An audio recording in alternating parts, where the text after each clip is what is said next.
Collective Body is a multi-user experience in virtual reality based on movement, and it hopes to bring us back to our bodies using virtual reality and improvisation.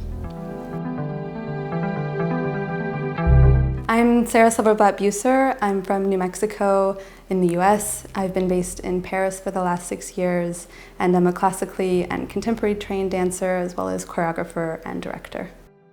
So the idea of Collective Body came during COVID isolation, when I was really, and we were all really, sort of ripped from this ability to be able to express ourselves physically.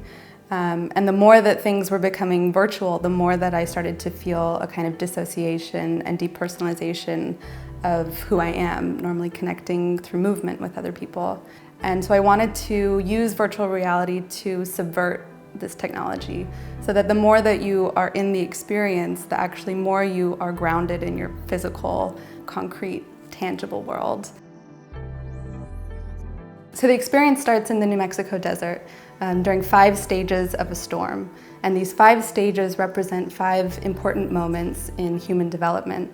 So how we first discover our hands and discover the world through our hands, how we learn how to take our first steps, how we learn how to move with other people, how we learn how to reflect and find our own kind of movement, and finally how we dance and join together with other people until we reach the end, where we have a movement identity avatar that's actually been generated by the movements that we've made throughout the experience.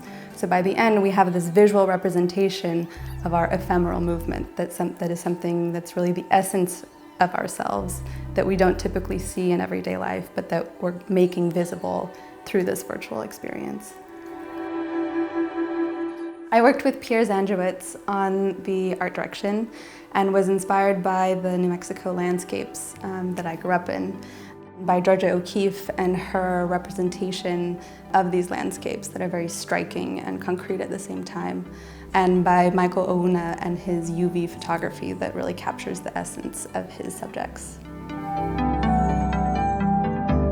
Improvisation is something that's open towards anyone. I wanted to create tasks, find ways that anybody could learn new ways of moving with their body and feel free in movement and not feel like they had to fit into some form, but to actually find kind of their own authentic way of moving.